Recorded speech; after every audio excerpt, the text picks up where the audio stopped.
that she learned in the training. So Susan Kennedy, good job for you. That one thing you did that I don't know, the mapping thing that you shared, even though I didn't take the training, dare I ask you what's the prompt for that? That looks so cool. Would you share that prompt with me?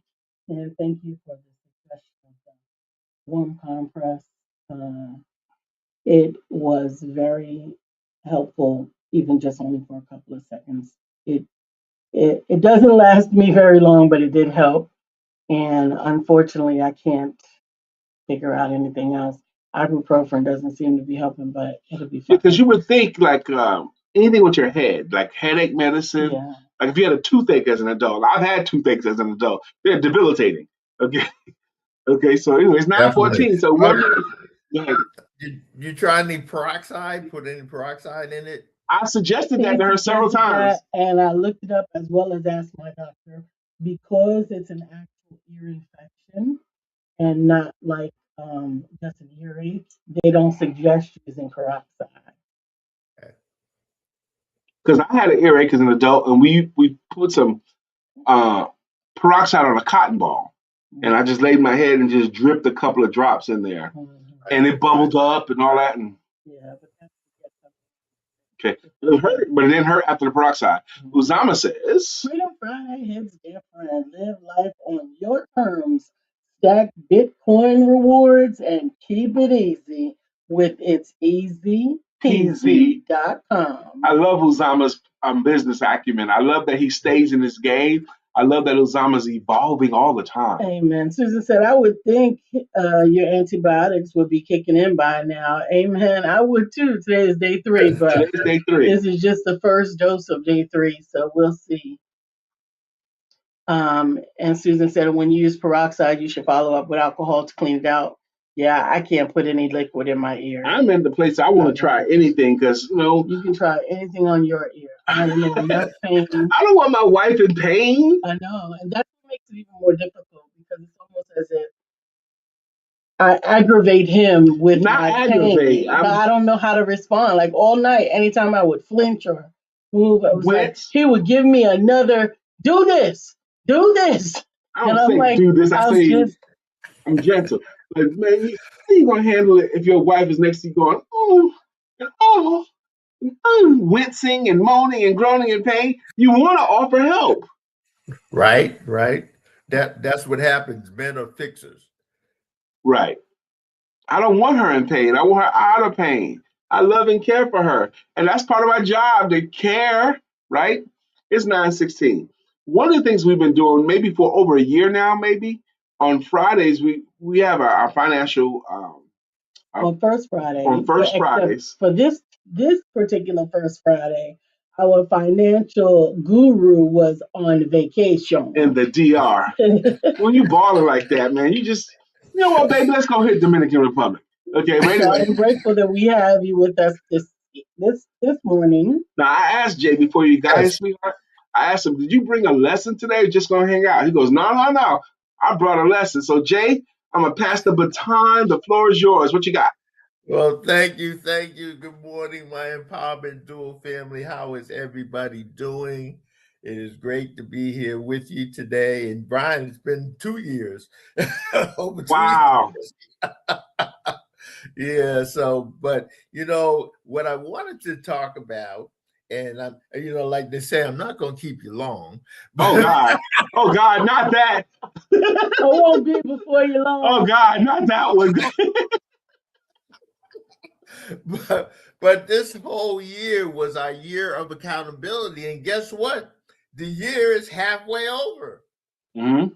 So what I wanted to do, a couple of things. I wanted to check in with people to see where they are, because we are holding you accountable for anything that you decided to do at the beginning of the year, any goals that you had, any financial goals that you had, any family goals, to see where you are. So we want to check in and hear from you where you are and how it's going, and what you plan to do for the next 6 months to help you complete the goal that you started.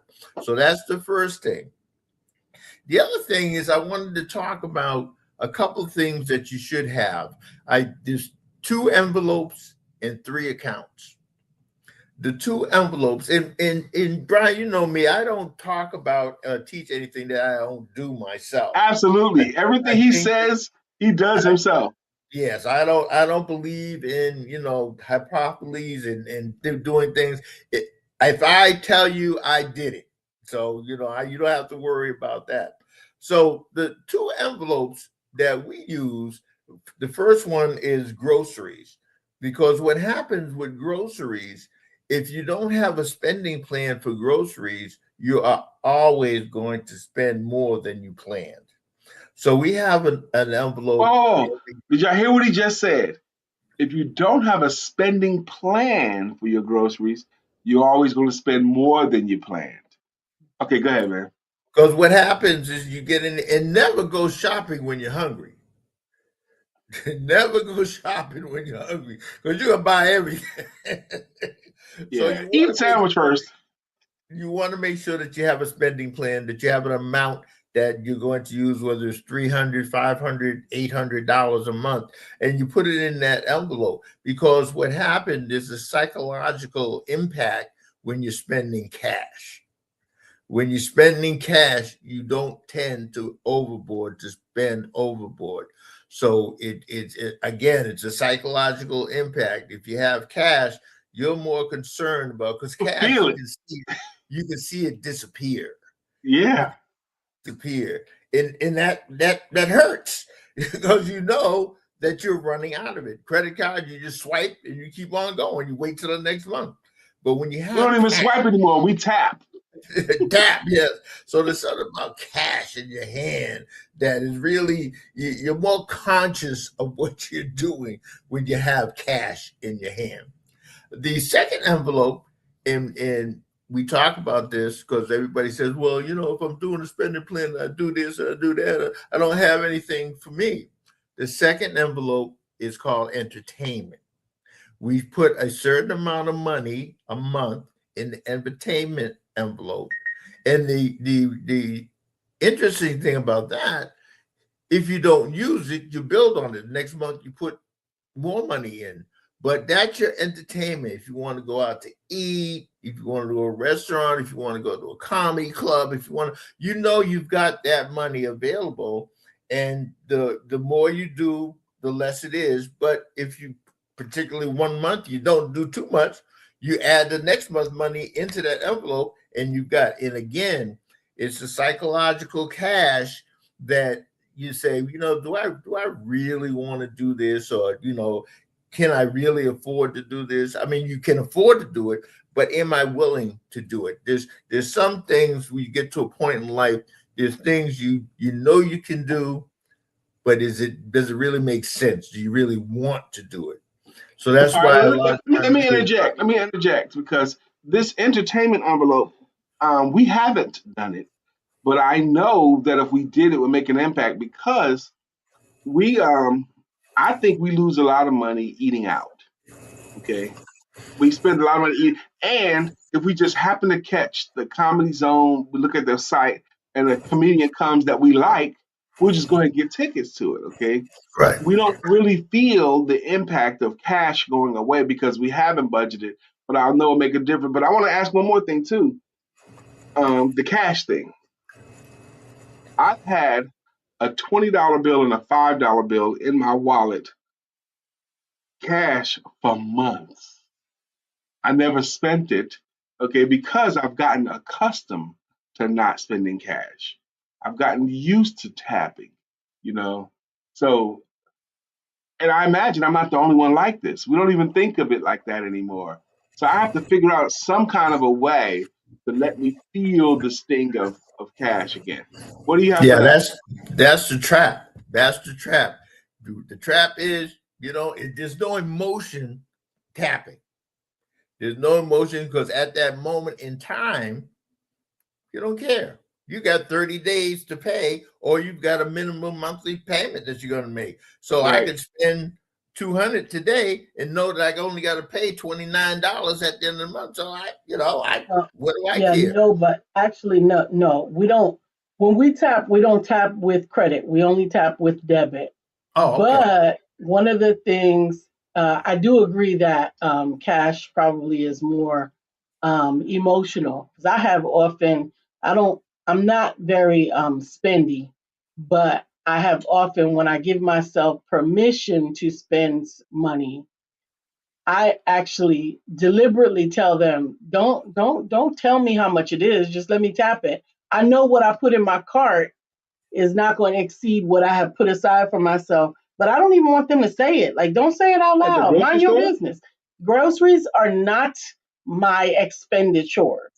They are household Why are you talking like expenditures that? at the grocery But store. that leads to another point. It's a little closer because using a debit card, you do have in the back of your mind, you know how much money you got to spend. So Yes, you are spending it a little more wisely than using a credit card. So that's that's right. just as good as having an envelope. It's just more convenient to get to. Another thing, convenience. You know, how convenient is your money to get, how convenient is it to you for you to get to your money? So those are a couple of things there.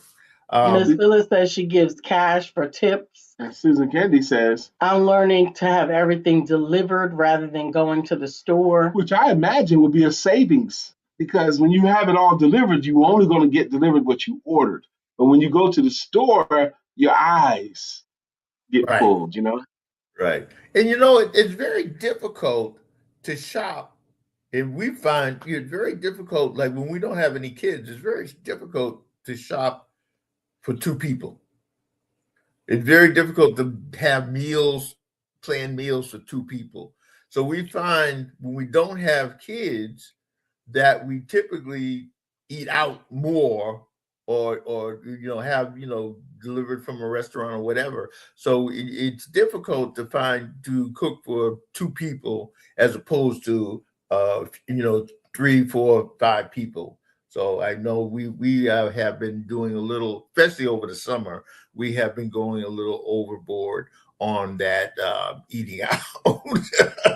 Actually have become a little bit more mindful of that recently. Hey, Carmelo, good morning. It was great Good seeing you morning. It yesterday, was so great Carmelo. seeing you yesterday. I have gotten a little bit more mindful and intentional with regards to meal planning shopping as well. Even intentional upon like how much I want to spend for a meal for that day. I can I can go through my mind, know what the pieces and parts that we already have, and how much it's going to cost me to add the thing or things to it to make the meal for that day, and have a budget in my mind that I don't want to go over, and I'm able to stick to that. That's But good. the supermarkets are getting Yes. very, very expensive. Yeah, we actually do. We actually have a shopping list, and we do kind of like inventory check and see what we have and this and what we need. So we buy basically what we need to fill up that inventory. So yeah, that's good. Yeah. The three accounts that I wanted to talk about Okay. is first one is we have a holiday vacation account. So Hey, that Sheila. The Queen. So that you're putting money aside, not necessarily to pay for the vacation or Christmas or whatever holiday it is, but to subsidize it, to know that you have some money there because it's very hard at Christmas to think about the where you're going to get the money in that Thanksgiving that you're going to pay for Christmas. Years ago, I back in the day, they had at the bank they had Christmas clubs, and I Yep. used to go to have the Christmas club, and I found that it was easier to pay $10 a week over the year than it was to come up with over $500. Right there. Absolutely. Jay is frozen up. Just for a moment, he'll come back. Absolutely. Mhm. So Yeah, we split it up. One is vacation and one is holiday, because Christmas can put you in debt. Because most of the time, people spending the next year cleaning up the mess that they did at Christmas or throughout the year before. So it becomes a continuous cycle. So that money is there for vacation. And again, it's a subsidy. You're going to spend more money, but at least you have a base. And at least that, it's the sting, as Brian said, there's no sting at it. The other thing is the emergency fund. You got to have the emergency account. You got to put some money away for emergencies, the rainy day fund, because it's going to rain. And so you have to make sure you have that. And when you have that, that's more of a cushion. It's an insurance policy, because again, most Americans, a $400 or $500 emergency can upset their whole financial flow for the month. Absolutely. Uzama, thank you for your comment. He says, with grocery prices so high, every little bit helps. And earning about 3% back in Bitcoin rewards is a smart way to stretch your money further. Amen. Thank you, Uzama. Right. Good morning, Sheila Gothard. Susan Kenny said, we got 6 people in the house. She now has 6 people in her house, so that makes meal planning necessary. I actually think that when you have more people in your home and you have to be conscientious about meal planning and eating out, it actually, while it seems that it should cost more, it actually saves money in the long run, because you're more intentional about providing those meals. You're less apt to just say, let's go grab something from out. Even one of the things that we finally realized was, if and when we eat out. Now, I'm not particularly a fan of General Tso chicken, but I'm also kind of cheap. So I finally realized that one order of General Tso chicken would actually feed the 3 of us, instead of everybody getting their own individual. That was real in my house. We all get our own entrees until Lisa came up with, because we all 3 had leftovers. Okay. Right. So what she figured out was, we can get one order, we can all eat on it, just get an extra thing of rice. It was a third of the money, and we all still had dinner. Yeah, we do that too. We realize that too, especially in those kind of environment, Chinese food. They just pile on the rice and everything like that. We start doing that too when it comes to Chinese food, and also seafood restaurants. We just get a platter for one, because there's some things that she doesn't like, so she won't eat them, and I'll eat those, and those some things that I don't like, and she'll eat those. So you do find ways of being creative when it comes to saving money and expenses. And then these are not major savings or major expenditures, but they add up. Surely. Sheila said, I find less waste in the house when I have my whole family there. There's nothing thrown away due to waste. Somebody will eat it. Amen. Well, there's 2 things there. Probably the food is really, really good. That's why they're gonna go back to it.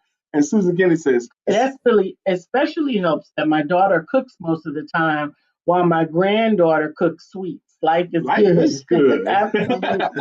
All right, wait. We only got a couple of minutes more with you, Jay, because we have some other stuff we got to get done. You want to have a couple of minutes more, or say your final words with them?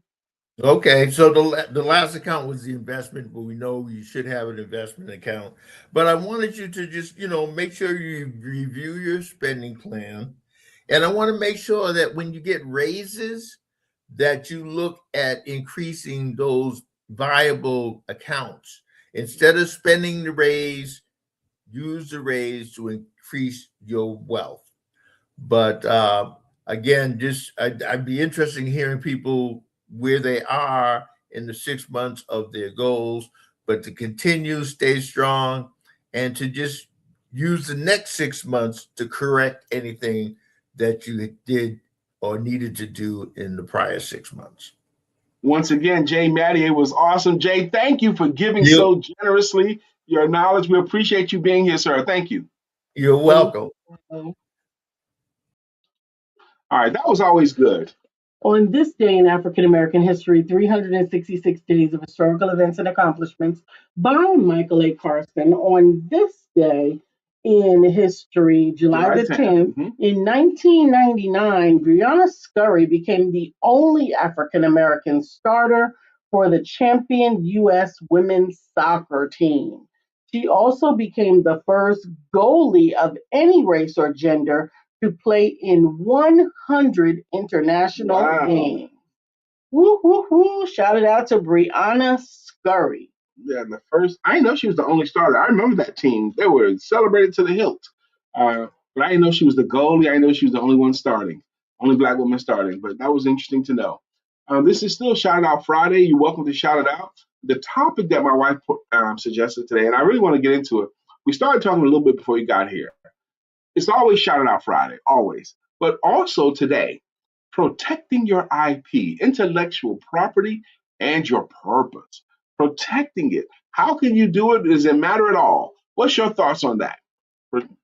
So, protecting your IP, your intellectual property, is actually really important, but sometimes individuals may endeavor to protect it and sacrifice their purpose because they're holding so tight on keeping anyone else in the world from knowing about it that they don't actually live in it. But it's it's not very difficult to protect your IP when you identify what it is that you learned, created, or developed. You get to do a couple of things. You get to protect just the idea of it. And if there's a specific process that goes along with it, then that's where patents would come into line. If there's a process of creating it, developing it, or anything like that, that's where the patent would come in. If it is a brand or a name or an emblem that you want to be known by, that would be considered trademarking. And if it is verbiage, words, information, a collection of thoughts, then copyright would suffice. Now, understand that copyright has several different iterations in and of itself. Copyright can be what they used to call a poor man's copyright, where you write it, mail it to yourself, and don't open it. Don't ever open it. Keep the sealed envelope that has never been opened but is postmarked for the in the event that you have to prove that you knew this thing, created this thing before the rest of the world, right? That's the poor man's copyright. Secondarily is copyright through publication. Publish it. Guess what? Publication can simply be an email. It can even be a post. It can even be a newsletter. However, those copyrights are not protected in the court system. Yeah, the article is a form of copyright. Anything that is written, the only thing that you can protect the copyright in the court system is a formal copyright, and that's through copyright.org. That is when you submit your product for legal copyright. It costs about $45. It's a process, and it will protect your information, your intellectual property. One of the horror stories about patents.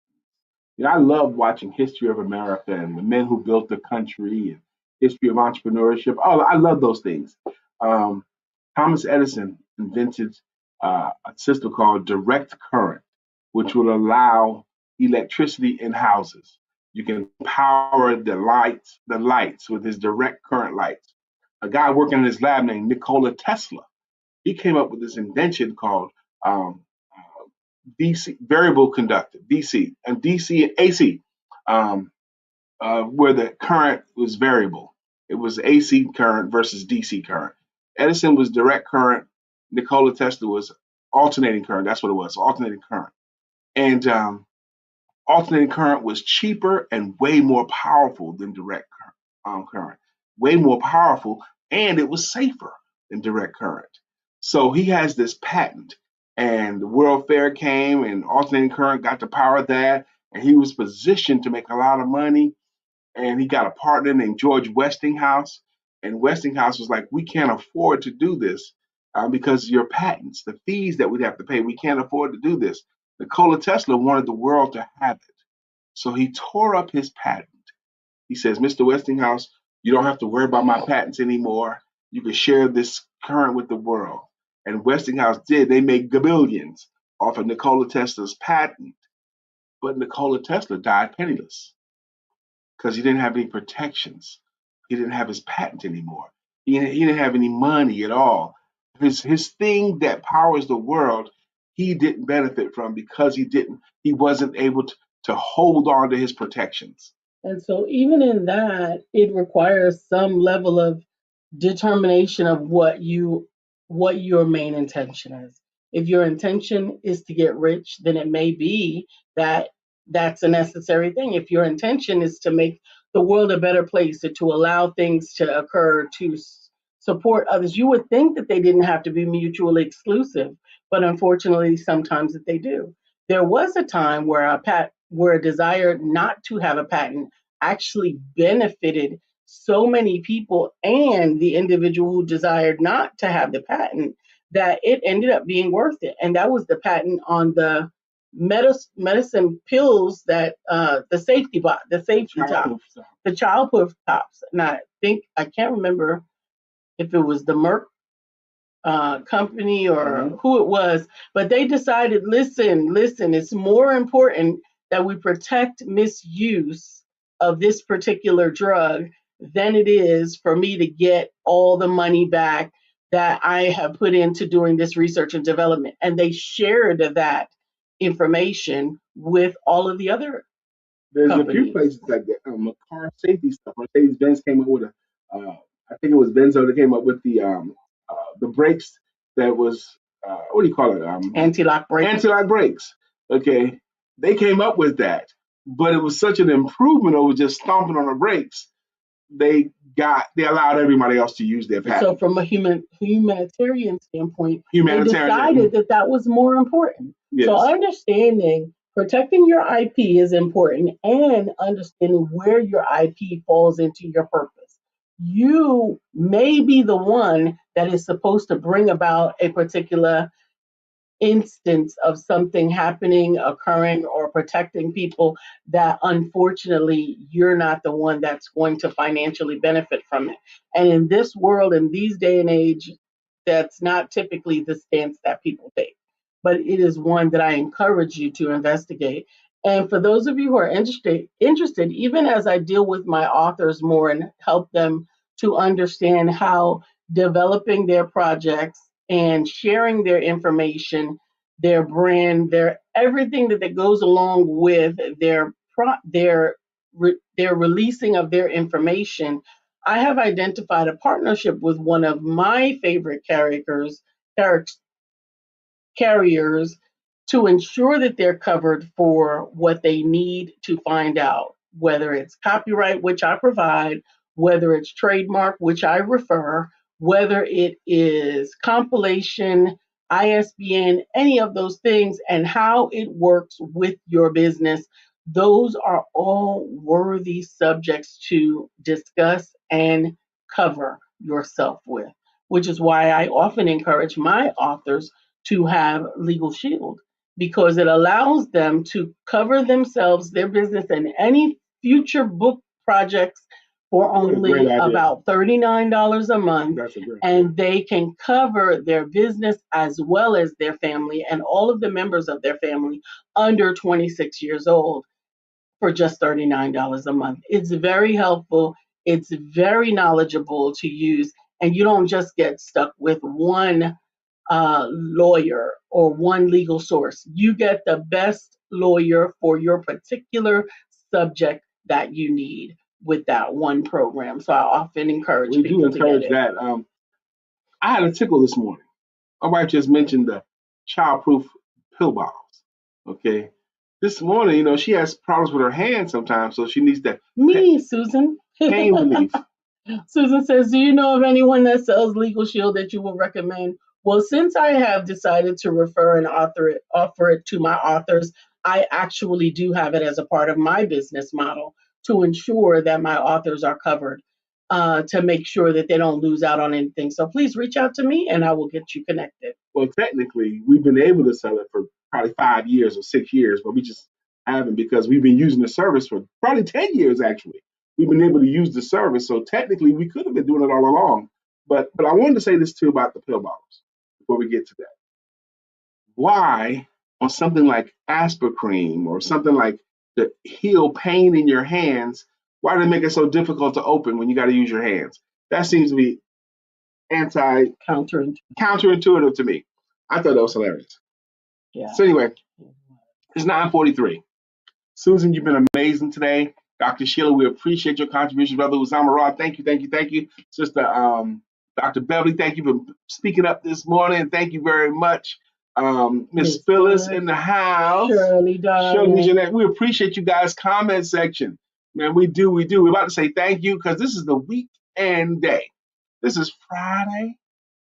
You ain't got no job. And you ain't got nothing to do. So I'm going to get you high. Classic line from 1990s movie Fridays.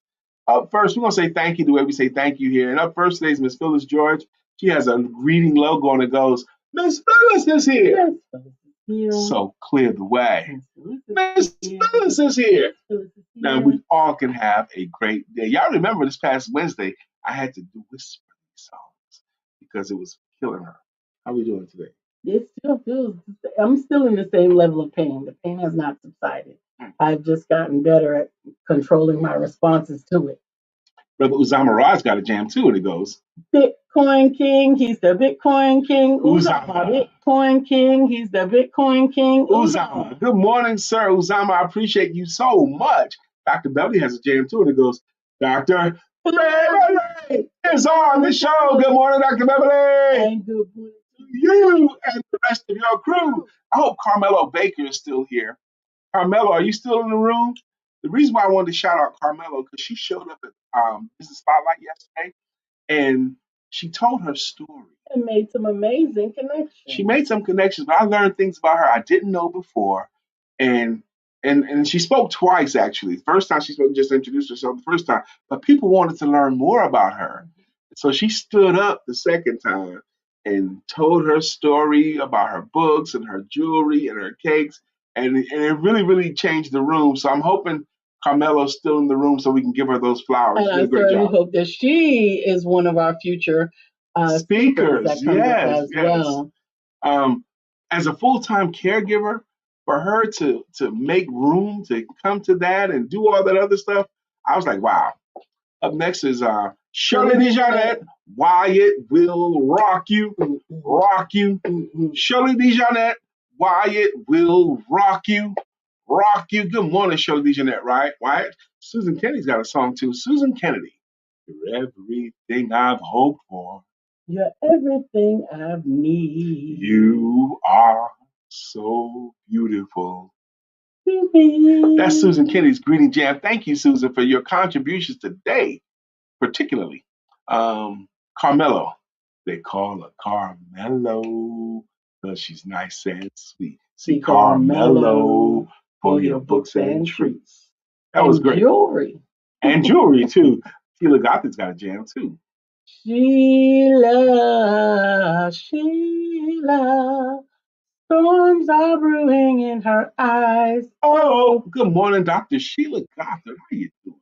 Susan said. Yeah, do you know anyone that sells Sheila? We do now. No, sweetie. Susan said it's worth checking out Murdoch Mysteries on Hulu. It is set in the late 1800s, early 1900s, and they cover all sorts of things, including discussions over electricity changes. Amen. Amen. William Brown, good morning. He says, oh, you in Pittsburgh. You back home. Okay. Yes, that's his hometown. William, I am available to you, and it seems like we keep missing each other. I don't want you to run out of runway. I do have to leave at 11 today to run an errand, but please, please, please reach out to me either before or over the phone so that I can get the information and facilitate what you're looking for, even if I'm not able to get you on the phone. Okay. William Brown has a song. Good morning to our friend Will. Nobody thinks like him still. We love him so, and we always will.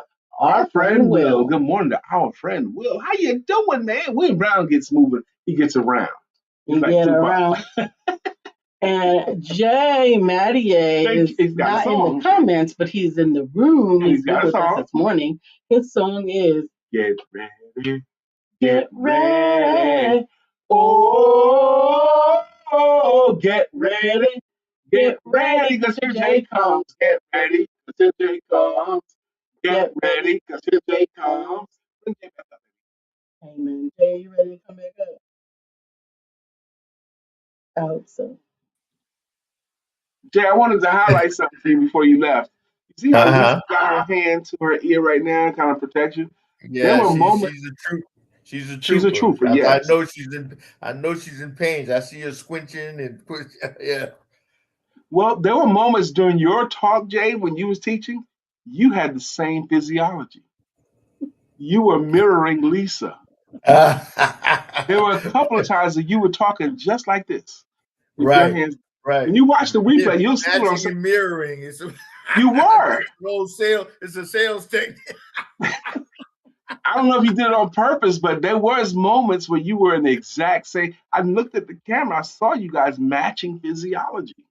Isn't that it? Yep. It's 9:49. You gonna have a good weekend upcoming? Sure. Yeah. Actually, trying to get ready, packed to leave for next week. Where you going next? Is it okay to tell? Oh no, yeah, it's local. We're going to the Lake Arbor Jazz Festival. There's one we usually go to every year. It's in July, so it's in the Maryland. Maryland. Yeah, it's in the Maryland area. It's in as a matter of fact, it's going to be at the MGM National Mall. Love it. Well, yeah. I was tapping Brian because he said it's local. I saw that too. He meant domestic versus transatlantic. Because he is in North Carolina. Maryland is not local. It's domestic. It's 4 states away. He goes, well, it's local. It's local. Well, it's local. I'm in the country. It's domestic for those of you that don't know. Oh my God, Jay! It's all local to me. He said, "Don't hate the player, you gotta hate go the through game." North Carolina, Virginia. You got to go through Pennsylvania, all the way up. You don't go to Pennsylvania to get to Maryland. Okay, North Carolina, Virginia. What's next? That's it. Maryland. North Carolina, Virginia, Maryland. 3 states away there. I'm telling you. That's why Sheila cracking up. Yeah, well, it's local, you know. And Sheila, we hope that you can make a local trip here to Concord on a Thursday to share with us the business spotlight. We would love to see you again here locally when you have a talk throughout the summer. Absolutely. Schedule a talk with our new audience. And we would love to share you if you're local to the Charlotte Concord regional area and would like to either network or speak. Join us at the Panera Concord Mills Boulevard at 12:30 on Thursdays. We meet there to really uplift, celebrate, and encourage networking with authors, entrepreneurs, and business owners. We would love for you to be a part of that number. We got a great one coming up this next Thursday. And one of the particular reasons I'm excited about her and her husband, they have a marketing company. They even mentioned that they noticed, they live in Kannapolis, and they noticed in this part of our state, Kannapolis, Concord, not much networking going on. They're aware of it. We're aware of it. But there is now. That's right. They're aware of it. We look forward to hearing the duo, LaShonda and Michael, share their brand with us next Thursday at 12:30. And we hope that you're in the room. Amen. Miss Phyllis said, I'll get there one day. Miss Phyllis, if you was local to us, you'd be with us on everything. You'd be everywhere. We make sure you with us. You got to get out of here. Okay. Friday's a week. I mean, this is the week. It's a work day. This is a work day, but when you finish Friday, please allow yourself to have a weekend and come back Monday recharged. And in the meantime, and in between time, don't forget to have sex. Ooh, got a handful of booty right now. I can't click while you keep